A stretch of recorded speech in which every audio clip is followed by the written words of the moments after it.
Have you ever called out a woman's disrespect and somehow ended up apologizing? You noticed something was off, you spoke up, and she flipped it back on you like you were the problem. That's not confusion, that's manipulation. In this video, I'm breaking down the 5 exact questions women use to control you and how to see through them before they destroy your peace, your confidence, and your life. Comment, "I'm ready," if you're ready to see these manipulation questions for what they are. Number 1. Why are you being so sensitive?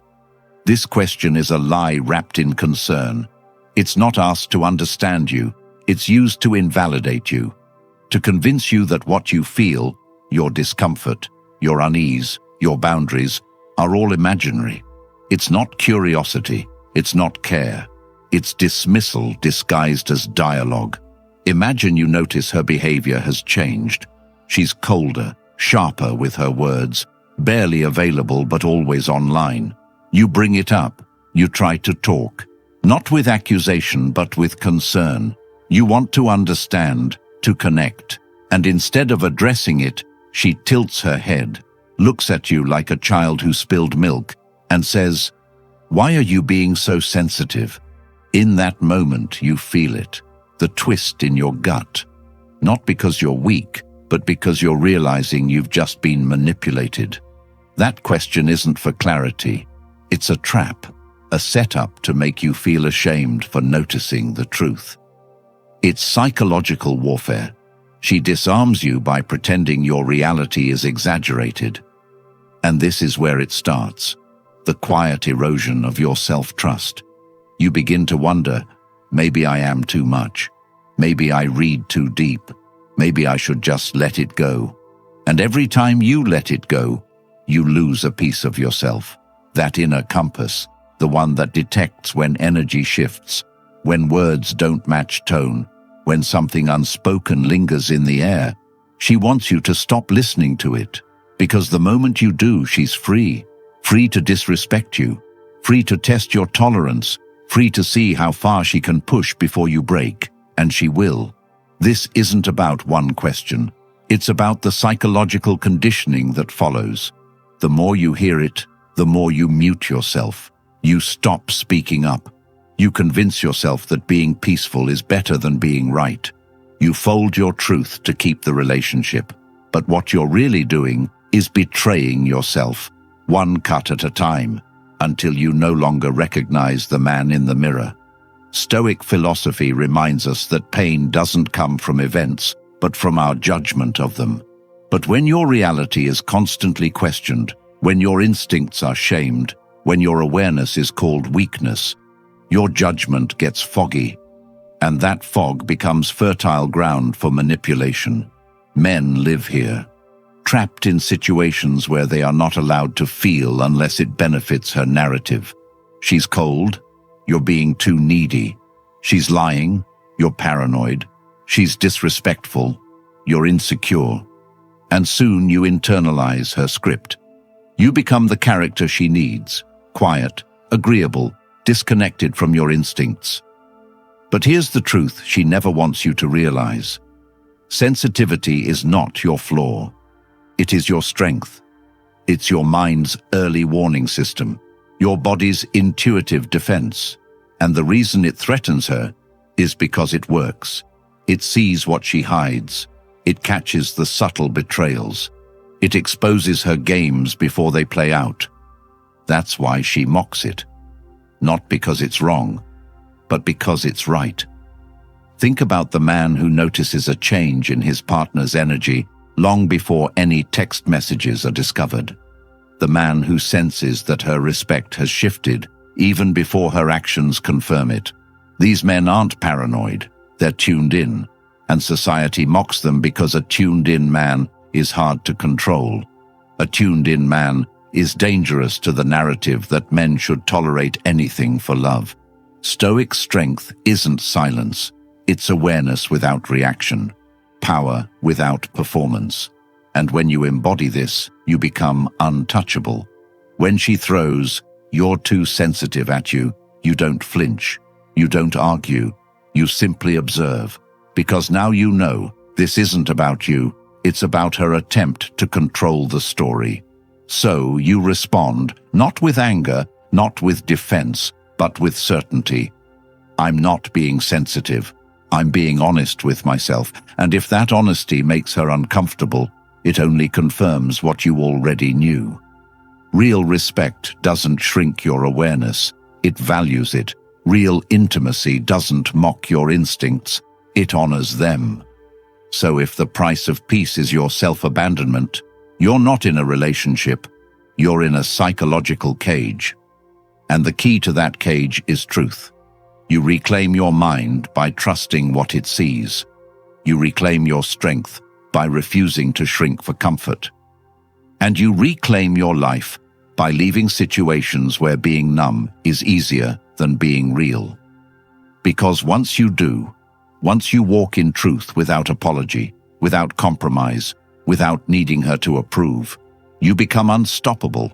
She can no longer manipulate you with softness, no longer weaponize your empathy, no longer confuse you with her tears, because you've returned to your source, to the version of you that sees clearly and chooses courage anyway. That is the man no one can break. Not because he's hard, but because he's aligned. And if that man is you, don't let her shame your vision.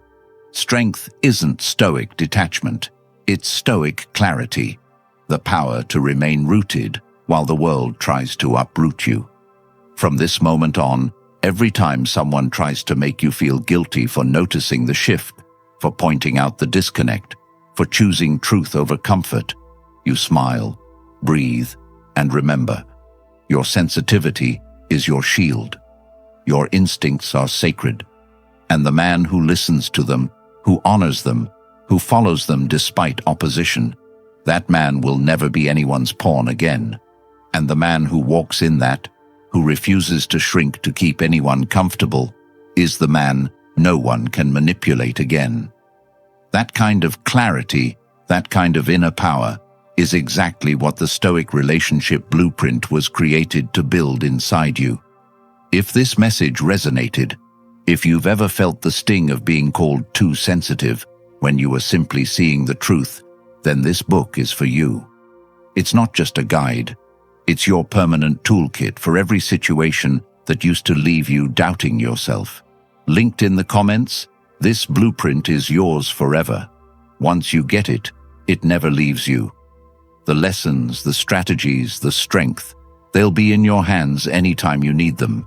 You don't have to question it. You don't have to second guess. This is the clarity you've been searching for. Don't wait. Take the step. Own the truth. Change your story. For good. Number 2. You don't trust me? This question doesn't come from a place of love or openness.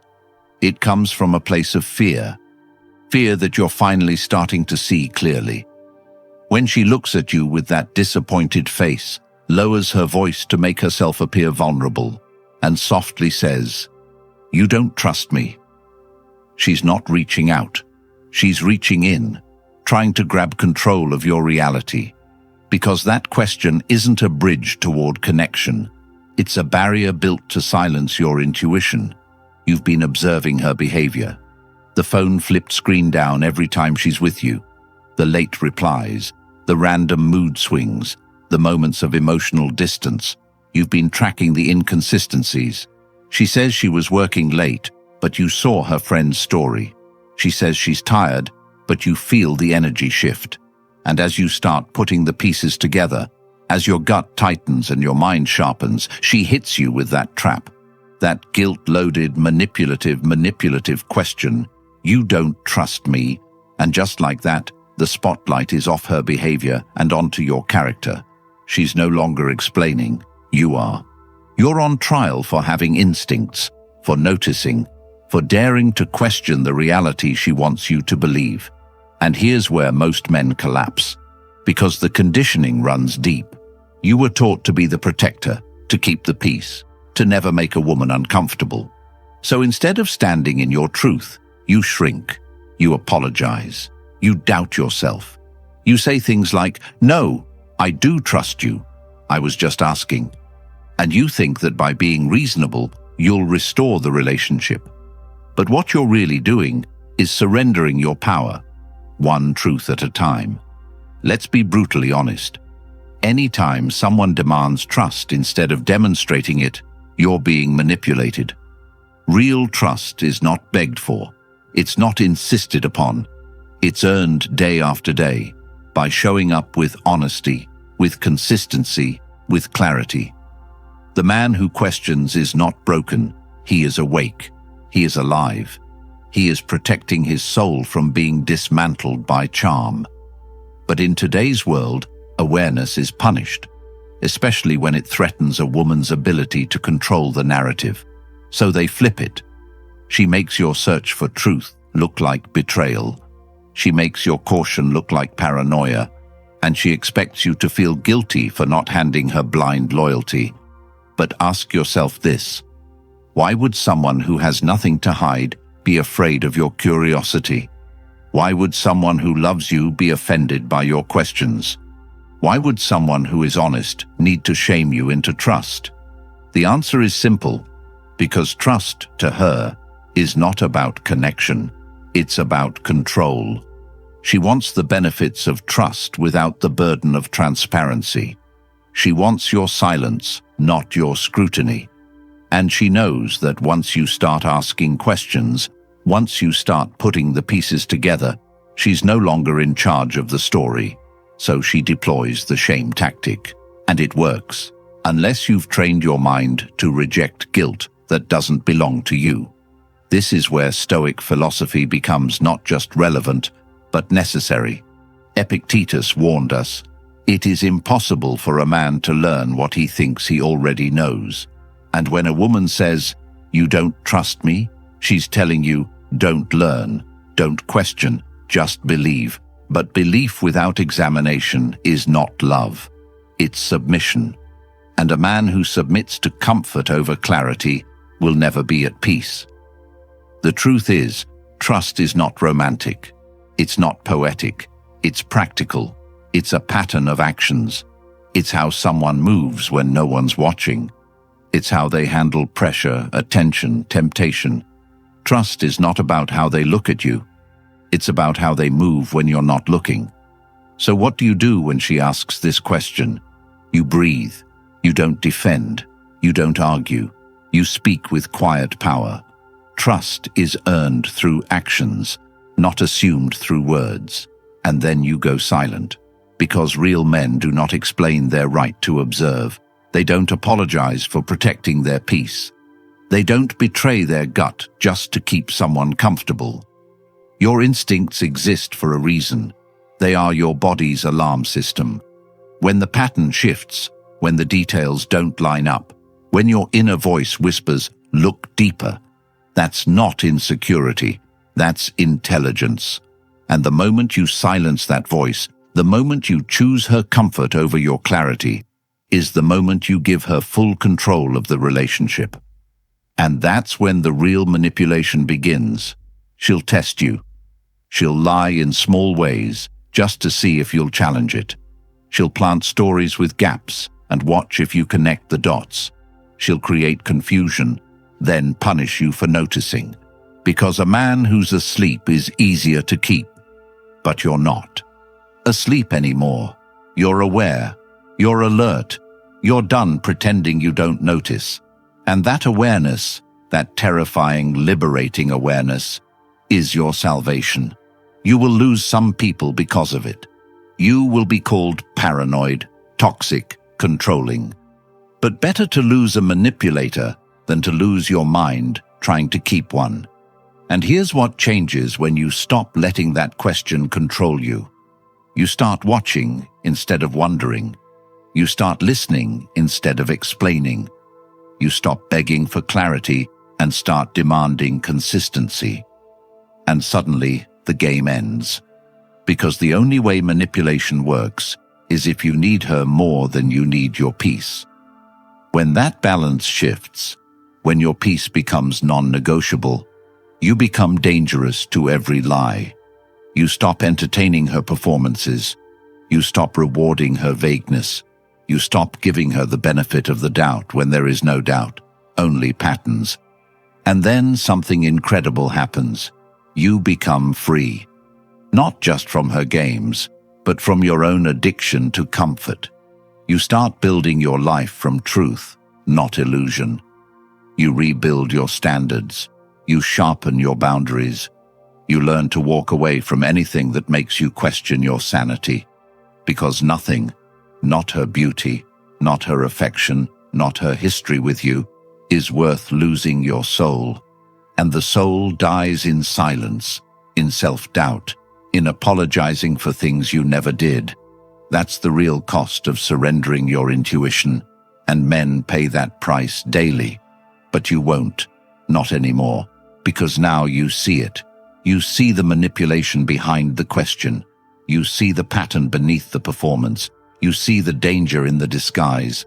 And now that you see it, you can never unsee it. So you respond, not with fear, but with focus. You say, if I'm asking, it means something doesn't add up, and I will not betray my instincts just to make you feel comfortable. That's not aggression. That's alignment. That's not insecurity. That's self-respect. That's not paranoia. That's perception. And when you walk in that level of clarity, no one can manipulate you again. Not because they don't try, but because you no longer allow it. You don't trust blindly. You trust patterns. You trust consistency. You trust what your gut has been screaming all along. And when she realizes that her question no longer works, when she sees that her guilt tactics no longer move you, when she understands that your loyalty has requirements, you'll watch her either rise to meet you or fall away from you. And either way, you win. Because the man who refuses to trade truth for comfort is the man who reclaims his life. Every single time. Number 3. Are you accusing me of something? This is the question she throws when she feels the grip loosening. Not because you're wrong, but because you're getting close. You noticed something she didn't want you to notice. You asked something she never wanted to answer. You started seeing the gap between her words and her actions, and instead of owning it, she weaponizes your curiosity. She doesn't explain. She doesn't clarify. She attacks. Are you accusing me of something? The tone is sharp. The eyes are defensive. The energy changes. She turns your search for truth into an accusation of character. You were simply trying to understand, to piece things together, to make sense of what didn't sit right in your gut. But now, suddenly, you're not the investigator. You're the suspect. You're on trial. Not for what you did, but for what you dared to question. This isn't just psychological manipulation, it's emotional sabotage. Because now, instead of focusing on her sketchy behavior, you're caught in a spiral of self-defense. You start justifying, clarifying, softening your tone, backpedaling. You say things like, "No, I wasn't accusing. I was just asking," and in that moment, you give her exactly what she wanted, control of the narrative. She walks away untouched, and you walk away confused. Again. And this is exactly how it works. These are not random responses. They are calculated traps, designed to flip power in a heartbeat. It's a redirection strategy used by people who don't want to be seen, not for who they pretend to be, but for who they actually are. And the more emotionally invested you are, the more effective it becomes. Because you don't want to hurt her. You don't want to be the bad guy. You want to be fair. So when she asks, "Are you accusing me?" your integrity kicks in. You pull back. You doubt yourself. You lower your standards for the sake of harmony. But understand this. Truth doesn't fear accusation. Only the guilty feel attacked by honest questions. The innocent provide clarity. The guilty deflect. And once you see this clearly, once you detach from the emotional bait and look at the tactic itself, it all becomes obvious. She's not hurt. She's cornered. And she knows that if she can get you to apologize for asking, she never has to answer. That's the end game. silence your voice, kill the momentum, regain control. And it works, until you stop responding like the man she trained and start responding like the man she fears, the stoic man, the self-aware man, the man who doesn't flinch when challenged because he knows the value of observation. This is where your power begins, not in yelling louder, not in having all the proof, but in refusing to surrender your clarity to emotional theatrics. When she hits you with, "Are you accusing me?" you don't react. You breathe, you maintain eye contact, and then, with calm precision, you say, "Should I be?" Those 3 words flip the entire dynamic, because now the burden of honesty is back where it belongs, on her. And this is where she will either stumble or lie. Either way, you get your answer. You don't need a confession. You don't need receipts. You need consistency. And if she can't provide it, you already know what you're dealing with. You're not in a relationship. You're in a performance. One where your role is to question nothing, see nothing, and accept everything. But not anymore. Now, you question the script. Now, you step off the stage. You stop entertaining her illusions. You stop tolerating the emotional blackmail. You stop playing the fool who feels guilty for being awake. This is the turning point. Because once you stop explaining yourself, once you stop trying to be understood and start standing in your observations, her power evaporates. She can't twist your words if you don't offer them. She can't guilt you into silence if your truth doesn't require her permission. She can't make you feel like the problem if you've already done the inner work. And this is what scares her the most. A man who no longer fears losing her. A man who values his sanity over her approval. A man who has rebuilt himself from the ashes of betrayal and now walks in discernment. That man is immovable, because he's not looking for validation. He's looking for alignment. He's not desperate for answers. He is the answer. And from that place, the question, "Are you accusing me?" becomes laughable. Because now you see it for what it is, a desperate defense from someone whose truth cannot withstand scrutiny. And so you let her play the victim. You let her perform. You let her act hurt. But you no longer play along. You watch. You listen. You remember. And when the pattern repeats, and it will, you don't confront. You don't fight. You decide. You walk. You elevate. You remove yourself from spaces that require you to shrink to keep peace. That's Stoicism in practice, not cold detachment, clear discernment, the ability to see manipulation and not take the bait, the ability to stay composed when everything inside you wants to react, the ability to walk away when staying means losing your integrity. That is power. And no woman who plays these games can stand in front of that kind of man, because she thrives on your doubt. She feeds on your confusion. And once you stop serving it, she has no control. So when she asks again, with that edge in her voice, "Are you accusing me of something?" you don't argue. You don't explain. You look her in the eyes and say, "I'm observing. And what I see doesn't lie." Then you go quiet. Let her scramble. Let her perform. Let her reveal herself. Because now the game is over. And you didn't win by fighting harder. You won by seeing clearly. That's the lesson. That's the transformation. You don't need to accuse. You don't need to prove. You just need to know. And once you know, you never go back to pretending. Ever again. Number 4. Would I ever lie to you? This is not a question. It's a trap wrapped in emotional theater. It sounds soft. It sounds hurt. It sounds like a plea for reassurance. But don't be fooled. It's a performance.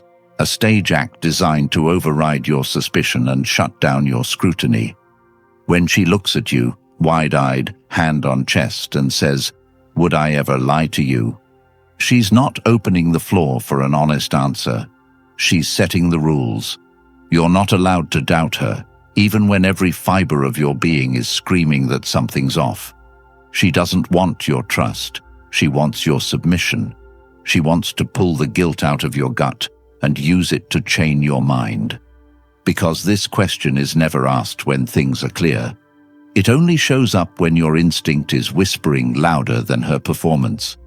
She saw your expression shift when the timelines didn't match. She felt the energy change when your gut picked up on her hesitation. And now, instead of addressing the crack in the story, she throws you a velvet grenade. Because when you say yes, she walks away vindicated. When you say no, she crumbles, not in confession, but in manufactured pain. Now you're the bad guy, the insecure one, the controlling one. But make no mistake, this is reverse psychology at its finest.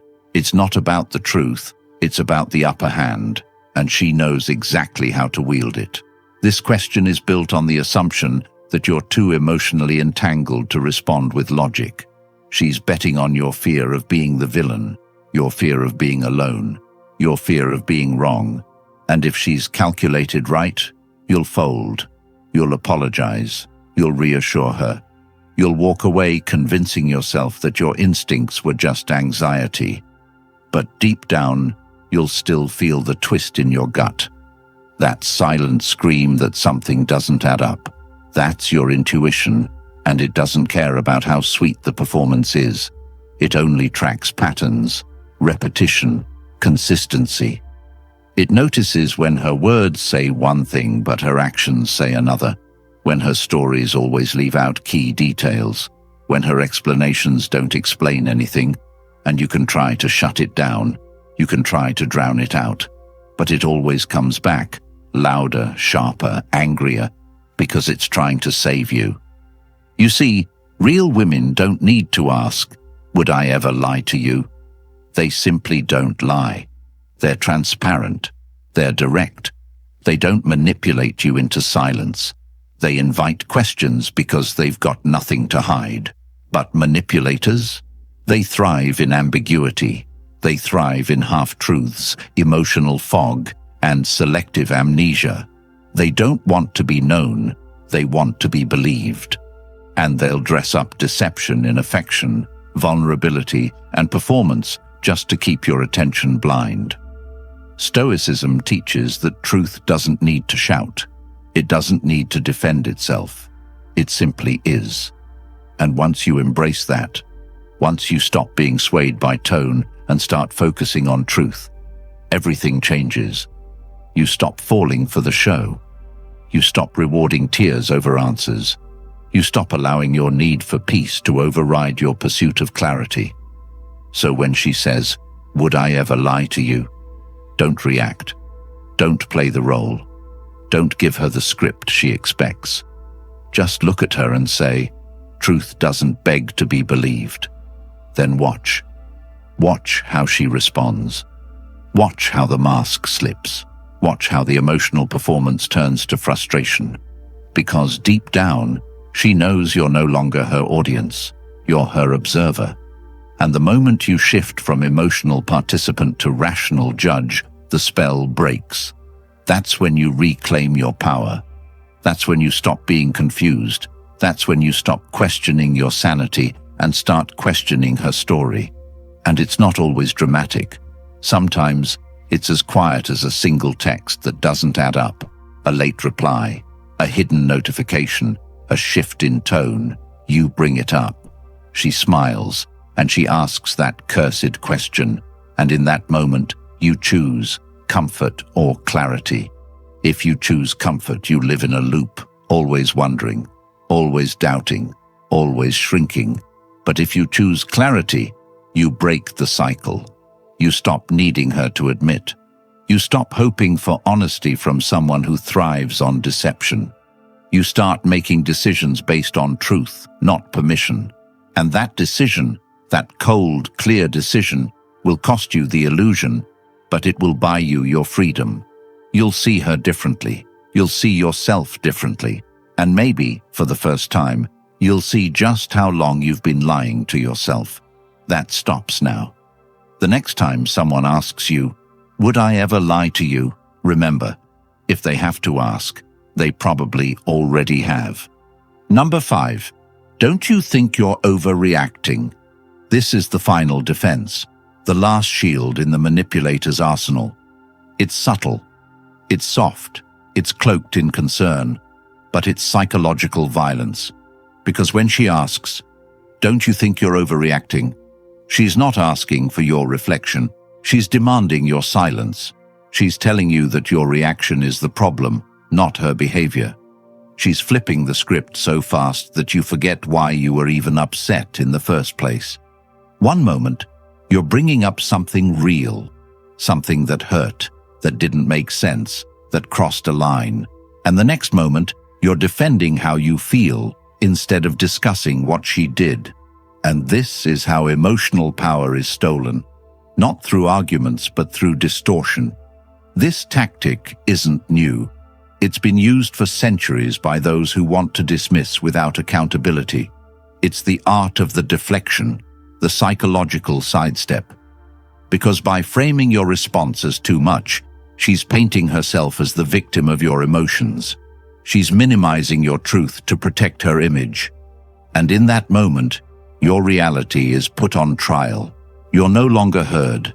You're judged, not for your logic, but for your tone, not for your clarity, but for your volume, not for your truth, but for your intensity. And most men fall for it. They retreat, they soften, they second-guess themselves. Maybe I am overreacting. Maybe I should calm down. Maybe I'm the problem. And with every maybe, they shrink. They lose their edge, their certainty, their self-trust. Until one day, they no longer speak up at all. They swallow their instincts. They accept the lies. They normalize the disrespect. Because they've been trained, not to feel less, but to express less. And that's exactly what she wants. Not peace, not clarity, control. She wants to teach you that any emotional response, any challenge, any confrontation is a threat, that your passion is a problem, that your boundaries are burdens, and the more you accept that, the more she owns you. But not anymore, because now you see it. Now you understand that overreaction is just another word for resistance, that when someone tells you you're overreacting, they're not commenting on your behavior. They're revealing their fear, fear of exposure, fear of consequences, fear of a man who refuses to be gaslit. Stoicism doesn't ask you to feel nothing. It asks you to respond with reason, not reaction. And there's nothing more reasonable than defending your truth, than standing on your values, than calling out patterns that violate your peace. So when she hits you with, "Don't you think you're overreacting?" you don't shrink. You don't explain. You don't justify. You breathe. And you say, "My reaction is proportionate to the disrespect I've received." If that bothers you, maybe we should be talking about your actions, not my emotions. That response is power. It's composed. It's unshakable. And it puts the spotlight exactly where it belongs, on her, not to attack, but to reveal. Because if she's right, if you really are overreacting, a grounded woman will explain. She'll clarify. She'll connect. But if she's hiding something, if she's manipulating, if she's gaslighting, she'll deflect, deny, and derail. And now you'll know. Not because she told you, but because her reaction exposed her. This is how you take back your mind. By refusing to accept someone else's label for your truth. By knowing the difference between emotional intelligence and emotional suppression. By learning that you don't have to yell to be heard. You just have to stop whispering your needs. And once you do, once you reclaim your voice, everything changes. You become dangerous, not because you're aggressive, but because you're clear. You're no longer the man who questions his instincts. You're the man who trusts them, who acts on them, who walks away when they're dishonored. That's not overreaction. That's self-respect. And the man who walks in that, who refuses to shrink to keep anyone comfortable, is the man no one can manipulate again.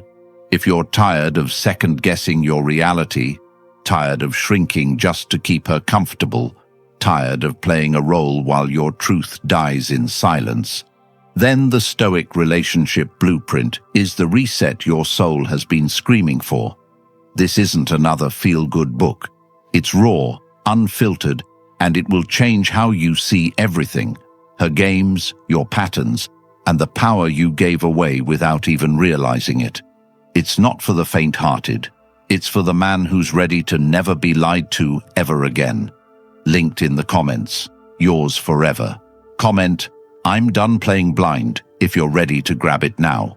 Like the video, subscribe, and help more men wake up before they waste years chasing love that was built on lies.